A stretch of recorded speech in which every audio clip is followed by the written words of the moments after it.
Biz bu dunyoga nima uchun keldik? O'ylab bakın, hayatımızın tüp maqsadi nima? Biz nima uchun yaratildik? Bu savollarni o'ziga qo'ygan har qanday odam oxirida shundoq bir haqiqatga yetadiki, biz kundalik turmushimizda nima qilyapmiz? Har kuni o'tkazgan har bir minut bizni ya cennetga yaqinlashtiradi, ya cennetdan yiroqlashtiradi. Masalan, sahar turib namoz o'qish sizga tas kelganda, jannatning namoz eshigini aslang. Bu ozg'ina jafo mangulik jannatning eshigini ochadi deb o'zingizga eskarting.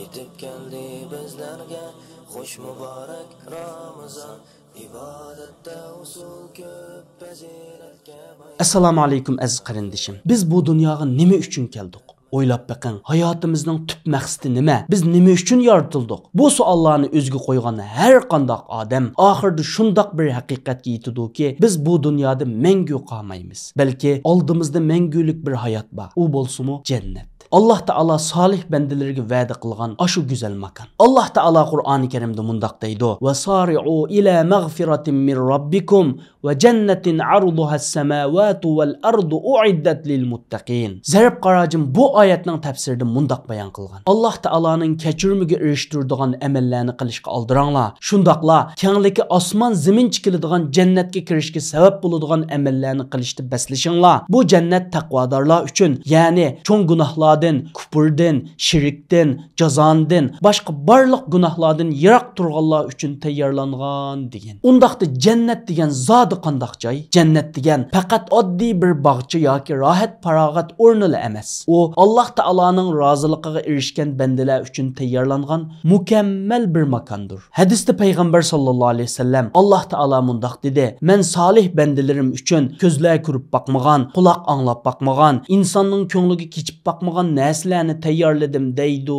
degan. Demak, biz dunyoda ko'rgan eng go'zal, eng boy, eng huzurli joylarmi jannatning zarrasiga yetolmaydi. Jannatning alohidaliklari shuncha ko'pki, uni to'liq so'zlab tugutish mumkin emas. Jannatda moddiy, ma'naviy ne'matlar mukammal shaklda mavjud. Uning saroylari oltin kumushdan yasalgan, tuproqi xuddi zafrondek, toshlari yoqut marvoyitdek, uning ostidan o'stanglar eqib turadi, daraxtlari hech qachon qurib ketmaydi, davomliq meva berib turadi. Alloh taolo Qur'oni Karimda ukuluha daimun va zilluha, uning mevalari, uning soylari mangulikdir deb bayon qilgan. Jannat ahlining hayoti har qanday kamchilik, nuqsondan xoli. Jannat ahli hech qachon qirmaydi, og'rib qolmaydi, charchab qolmaydi, bearam bo'lmaydi. Ularning tarlari ifordek xushpuroq, yuzlari intayin nurli, qalblari xotirjam bo'ladi. O'ylab baqing, bundoq bir joyda mangu yashash qandoqmi bo'lar? Hadisda payg'ambar sallallohu alayhi vasallam jannatning 8 eshigini bayon qilgan.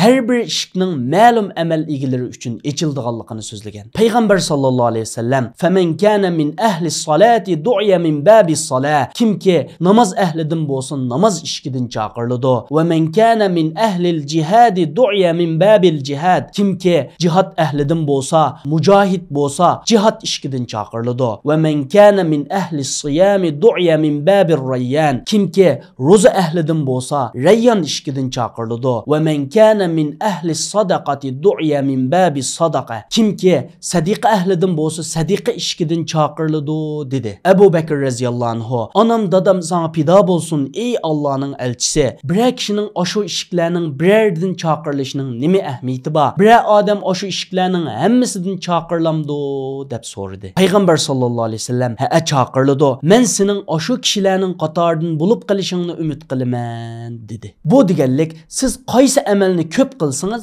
shu eshikdan kirishga loyiq bo'lasiz. Hatto hammasidan chaqirilib talashdi qilishingiz mumkin. Undaqda siz qaysi eshikdan kirishni xohlaysiz? Jannat degan Alloh taolaning bandalar uchun sovg'a qilgan eng cho'ng sovg'asi. Undaqda uningga kirish uchun nimalarni qilishimiz kerak? Birinchidan, chin qalbimizdan iymon etishimiz kerak. Allohni bir deb e'tiqod qilishimiz, uningga shirk keltirmasligimiz, farishtalarga, kitoblarga, payg'ambarlarga, oxirat kuniga, takdirga ishonishimiz lozim. Ikkinchidan, ibodatlarni to'liq ado qilishimiz, namoz o'qishimiz, zakot berishimiz, ro'za tutishimiz, imkoniyat bo'lsa haj qilishimiz, Allohni ko'rib turgandek ibodat qilishimiz kerak. Uchinchidan, axloq fazilatli bo'lishimiz kerak. Har doim rostchil bo'lishimiz, omonatga xiyonat qilmasligimiz, sabr toqatli bo'lishimiz, va'daga vafo qilishimiz, ota-onamizga yaxshilik qilishimiz, tuqqanlarni yo'qlab turishimiz, qo'shnilarga, yetimlarga, muhtojlarga yaxshilik qilishimiz kerak. To'rtinchidan, qalb amallari. Allohga ixlos qilishimiz,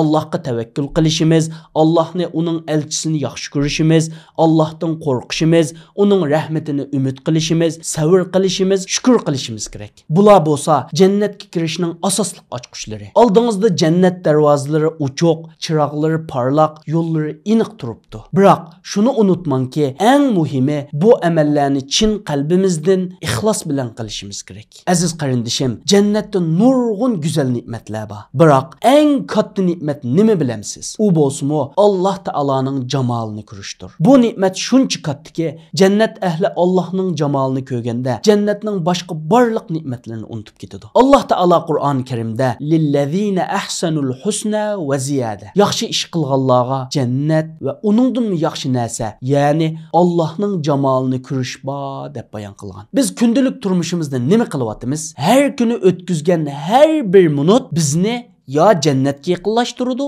ya jannatdan yiroqlashtiradi. Masalan, sahar turib namoz o'qish sizga tasgaganda jannatning namoz ishkini aslang. Bu ozg'ina jafo mangulik jannatning ishkini ochadi deb o'zingizga eskarting. Qiyin ahvolda turgan bir kishiga yordam qilish fursati kelganda, bu yordam meni jannatning sadiqa ishkiga yaqinlashtirdi deb o'ylang. Gunoh ish qilish, yomon so'z qilish, g'ayvat shikoyat qilish fursati kelganda, bu meni jannatdan yiroqlashtirdi deb tilingizni yig'ing. Bundoq qilish orqali jannatga yo'lingizni oching. Amaliyotda kundalik turmushimizdagi har bir qarorimiz jannatga yaqinlashish yoki yiroqlashish fursati. Bu dunyodagi bir necha minutlik rohatni deb mangulik jannatni qo'ldan berib qo'yish haqiqatan aqlsizlik. Aziz qarindishim, shuni unutib qolmangki, jannat bo'lsa Alloh taoloning bizga bergan eng katta mukofoti. Uni qo'lga keltirish uchun iymon, amal, güzel axloq bo'lishi kerak. Bu dunyodagi 1-2 kunlik jafo mushaqqatlar jannatning mangulik rohati oldida hech narsa emas. Buni haqiqiy tushungan odam albatta bu dunyodagi har bir minutni g'animat bilib, uni